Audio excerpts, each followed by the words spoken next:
L'année prochaine, c'est l'année du 30e anniversaire de l'établissement des relations diplomatiques. Israël discute avec la Chine de l'adoption d'un traité de libre-échange. Nous ne savons pas si ça va aboutir, nous ne savons pas si les Américains nous permettront ça.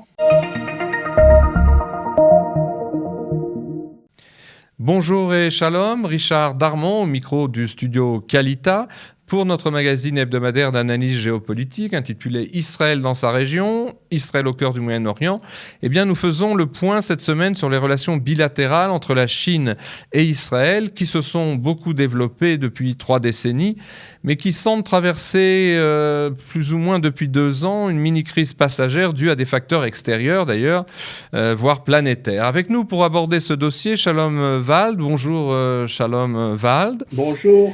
Vous êtes senior. Bonjour Richard. Bonjour. Vous êtes senior fellow, comme on dit, et donc chercheur principal au Jewish People Policy Institute, le JPPI, à Jérusalem, une ONG chargée de réfléchir sur l'avenir du peuple juif et de l'État d'Israël, et aussi de proposer une stratégie visant à renforcer les deux ensembles, à savoir le peuple et l'État juif. Vous avez fait vos études à Bâle, en Suisse, et puis vous avez suivi une longue carrière à l'OCDE à Paris en tant que spécialiste de la politique scientifique et technique des pays membres. Et à cet institut, donc au JPPI, depuis maintenant 2 décennies, vous étudiez et analysez les liens entre Israël et les 2 géants asiatiques, la Chine et l'Inde. Fait intéressant à signaler aussi aux auditeurs, votre livre écrit en anglais et intitulé « Montée et déclin des civilisations, leçons pour le peuple juif » est paru en 2010 et il a été traduit en chinois. Alors, rentrons dans le vif du sujet. On se souvient que depuis l'ouverture officielle des relations diplomatiques entre Israël et la Chine, voilà presque 3 décennies, les liens entre les 2 pays n'ont cessé de se développer et de prospérer tous azimuts au plan économique et technologique avec une multitude de contrats de coopération bilatérale dans bien des domaines, dont l'un des points d'orgue, on s'en souvient, fut l'embellie que constitua la visite officielle en Chine du Premier ministre Netanyahou en 2009. Or, depuis, même si ces échanges et cette coopération continuent de se développer, ça travaille beaucoup entre la Chine et Israël. Ne relève-t-on pas tout de même un certain grippage de ces 3 dernières années au plan politique et diplomatique, en tout cas, pas au plan socio-économique? Écoutez, vous avez utilisé le terme bilatéral pour les relations entre la Chine et Israël. Nos relations n'étaient jamais vraiment bilatérales parce que les États-Unis ont toujours eu la main dessus et le pied dedans. C'est ça notre problème. Et nous ne sommes pas aussi libres que nous voudrions être. Et vous parlez des 3 années passées. Il y a du nouveau vraiment depuis mai de cette année où on a vu une détérioration des relations entre Israël et la Chine provoquée par la Chine, liée aux pressions américaines sur Israël, sur 3 plans. Lors de la discussion dans les Nations Unies sur la guerre du Gaza, le représentant chinois a pris des initiatives qui étaient uniques et nouveaux. Normalement, la Chine a toujours soutenu les décisions, ce que les Arabes voulaient voir aux Nations Unies, sans faire plus. Alors là, pour la première fois, la Chine a pris l'initiative de condamner Israël, de demander des enquêtes sur Israël, et sans mentionner les tirs du Hamas sur Israël. Deuxièmement, ce qui était nouveau, il y a pour la première fois eu une vague de commentaires vraiment antisémites, pas anti-israéliens, antisémites dans les médias chinois. Ça n'a jamais eu lieu avant. Et troisièmement, on a remarqué que le ministre des Affaires étrangères chinois a des discussions annuelles, biannuelles avec pratiquement tous les pays, tous ses collègues au Moyen-Orient, mais pas Israël. Bon.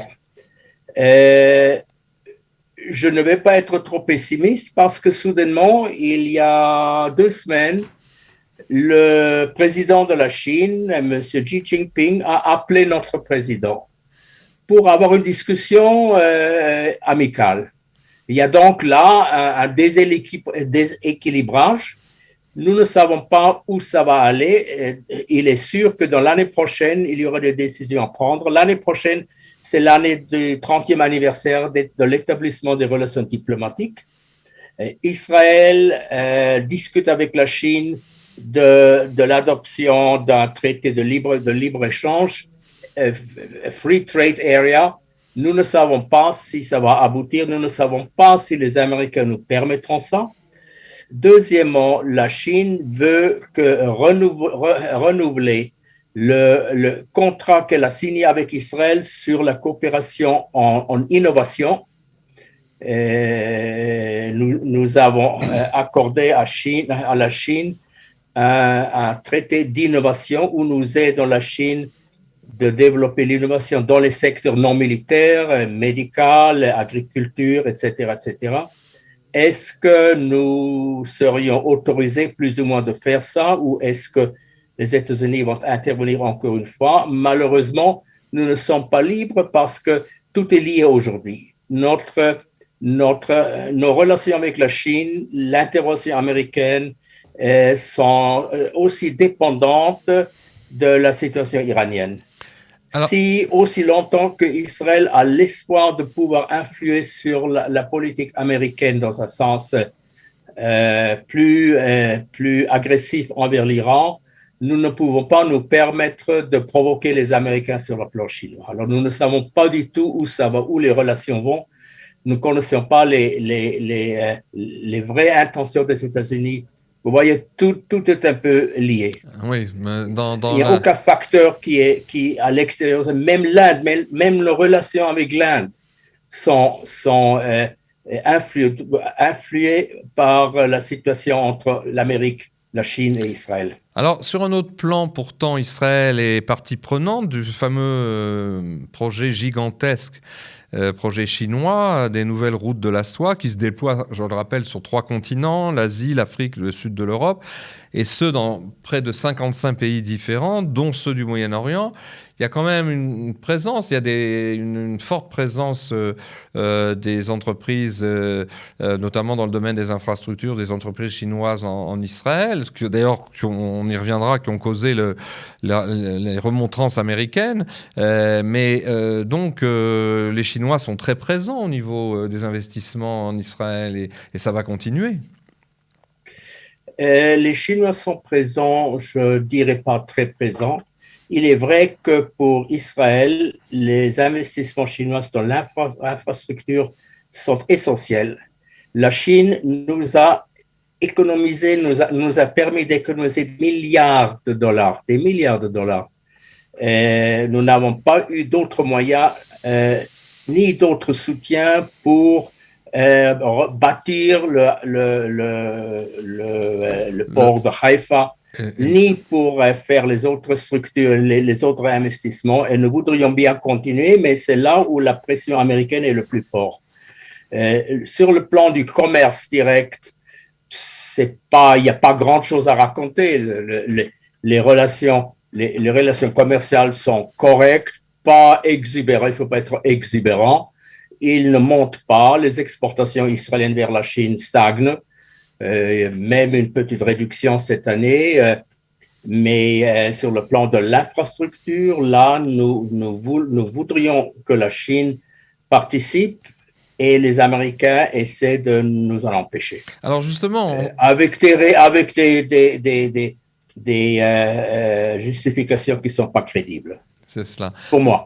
On se souvient justement à ce propos que courant 2020, donc il y a 1 an et demi, suite à la demande express de Washington adressée à l'État hébreu pour qu'il gère de plus près, notamment au plan sécuritaire, cybernétique et des renseignements, les énormes flux d'investissements dont vous parlez, des investissements chinois en Israël, dans le domaine de la construction des grandes infrastructures nationales, le cas du port d'Ashdod aussi, de Haïfa, eh bien Israël s'était alors trouvé très gêné et presque pris de court par cette intervention américaine, car en quelque sorte, l'État hébreu a été acculé à devoir à terme choisir, j'allais dire, entre les États-Unis et la Chine comme partenaires économiques privilégiés. C'était bien... Et depuis, on est resté sur cette arête, si j'ose dire, du diktat américain. Et on se souvient que les Américains avaient demandé que les pouvoirs publics israéliens créent un comité de surveillance et d'analyse des investissements en question. Et il y avait aussi un côté sécuritaire qui était important. Je me souviens que les Américains avaient menacé de ne plus faire passer la flotte américaine, l'US Navy, à Haïfa si les Chinois continuaient d'avoir des centaines, voire des milliers d'ingénieurs et d'appareils de cybernétique qui pouvaient aussi espionner la flotte américaine. On est pris entre le marteau et l'enclume dans cette affaire-là. Permettez-moi d'être un peu plus précis sur les détails. Pourquoi l'Amérique s'acharne sur Israël? Parce que l'Amérique n'a pas réussi à mobiliser le monde entier, tous ses alliés, pseudo-alliés, contre la Chine. La France a clairement dit aux États-Unis, non, les intérêts français sont primordiaux et la France ne va pas laisser endommager ses intérêts économiques qui sont liés aussi à la Chine pour faire plaisir aux États-Unis. Israël n'a pas ce plaisir de pouvoir dire non aux États-Unis. Et c'est pourquoi les pressions américaines sont peut-être plus sévères sur nous que sur d'autres pays. Parce que nous dépendons. Pour ce qui concerne notre confrontation avec l'Iran, nous ne pouvons pas renoncer au soutien américain. Et les Américains utilisent ça. Et pour les investissements dans l'infrastructure, n'exagérons rien. C'est pas si énorme. Récemment, on m'a dit que les investissements japonais dans l'industrie israélienne, aujourd'hui dans l'industrie, pas l'infrastructure, sont aussi élevés que les investissements chinois. Donc, c'est pas aussi énorme qu'on veut dire. Pour ce qui concerne la commission de surveillance que vous avez mentionnée, elle existe, elle a été créée. Le gouvernement ne voulait pas lui donner le droit d'arrêter des investissements. Ils avaient un droit de surveillance, d'information. Bon, je pense que les deux pays discutent actuellement comment renforcer le pouvoir de cette commission. Et évidemment, les Américains sont tenus au courant de ce qui se passe. Et je pense que pour les Américains, il s'agit plutôt d'une question de principe, d'imposer à Israël sa volonté et de ne pas laisser la Chine. Bon, quel est l'intérêt de la Chine dans cette histoire? La Chine peut se passer d'Israël. Israël ne peut pas se passer de la Chine.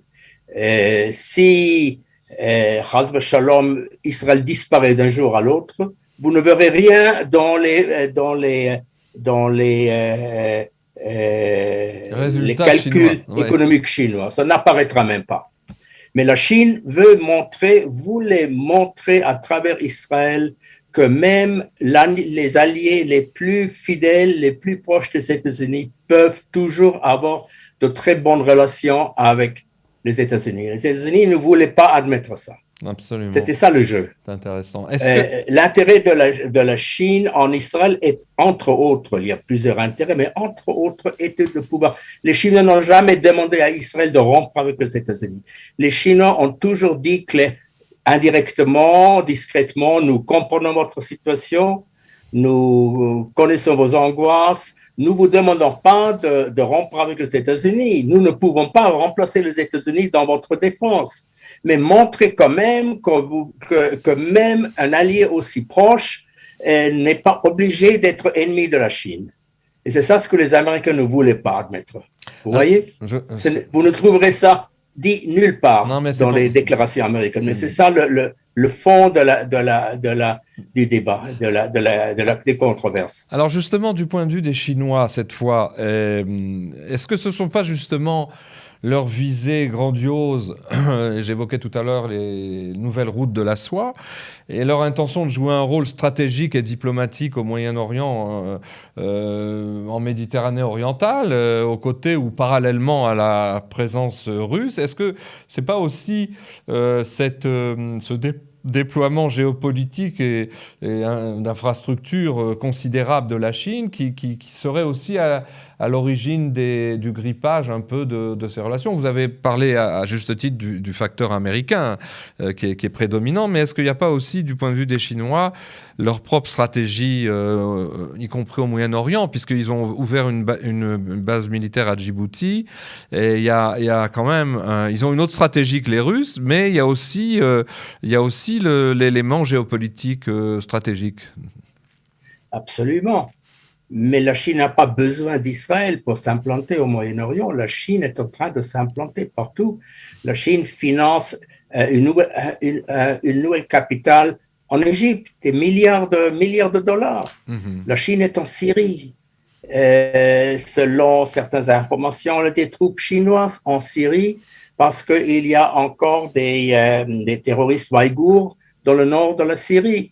La Chine avance lentement partout, soigneusement, et Israël est un élément, mais c'est pas l'élément principal. C'est pas Israël qui est le centre de la Belt and Road Initiative. Je sais pas comment vous le dites en français. La Belt and Road Initiative traverse l'Iran, la Turquie, va jusqu'en Grèce.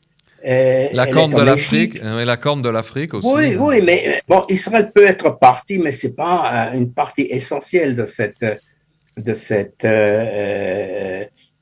initiative chinoise.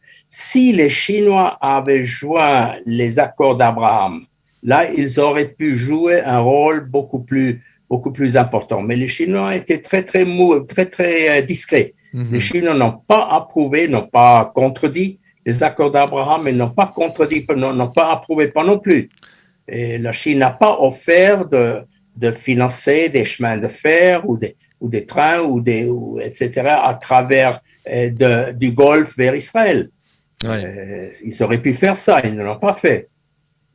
C'est un autre élément. Absolument. Les accords d'Abraham. Alors, regardez, dernière question, il nous reste 3 minutes. Malgré ces nuages qu'on évoquait et qu'on espère passagers entre la Chine et Israël, et qui sont en fait causés, vous le disiez, par la forte rivalité actuelle au plan mondial et global entre les deux super grands chinois et américains, sur un autre plan, si on parle de prospective, c'est aussi le sens des recherches qui sont engagées dans l'institut auquel vous collaborez. De nombreux experts ont avancé que l'Asie sera, dès les prochaines décennies du XXIe siècle, le centre de gravité des affaires mondiales et de la puissance économique, qui se déplacera donc de la zone atlantique vers les pays du Pacifique. Et ce, au point même de qualifier, ces experts, le XXIe siècle, de siècle du Pacifique. Alors, on assistera donc au développement exponentiel des économies des grands dragons asiatiques, comme la Chine et l'Inde, vous en parliez, dotés de marchés immenses et d'une force de travail inégalable face à des pays occidentaux, dont le vieux continent européen, et peut-être aussi les États-Unis, à terme, en net déclin productif et financier. Alors, mon ultime question, dans cette vision assez large, quel rôle pourrait donc tenir Israël dans ce recentrement planétaire tourné vers l'Asie ? Et Israël doit participer autant que possible dans ce transfert de la puissance globale vers l'Asie. Le problème que nous avons est que le peuple israélien, le peuple juif, ne regarde pas l'Asie. Nous sommes un peuple concentré sur le passé, l'Europe, le monde arabe, les États-Unis. On ne regarde pas tellement vers l'Asie. C'est une grande erreur, mais les dirigeants sont au courant qu'il faut voir l'Asie. Il y a eu des liens quand même ouverts, bon, on parlait de l'Inde, mais avec le Vietnam, avec d'autres pays, c'est-à-dire c'est pas le désert, il y a un début de quelque chose. Bien sûr, il y a un début, oui. Et sur le plan culturel, on est totalement lié à l'Occident, et pas à l'Asie. Oui, et pourtant il y a des affinités. Je me suis laissé raconter par des gens qui avaient mis au point une association pour utiliser le savoir-faire israélien des retraités, des ingénieurs et experts israéliens lors de missions spéciales, des centaines de missions notamment dans le domaine de l'agriculture en terre aride, de la gestion des ressources en eau. Les Chinois ont découvert et ont beaucoup apprécié ce savoir-faire israélien. Et il y a une espèce d'affinité de fond entre les deux peuples, des peuples d'ancienne civilisation. L'un immense sédentaire n'a pas bougé de sa terre depuis 5000 ans, et l'autre plutôt nomade, Israël, qui est revenu il y a à peine 7 décennies sur sa terre, un siècle disons, et qui se paye le luxe de faire profiter ce géant chinois de certaines de ses réalisations dans des domaines, dans des niches très particulières.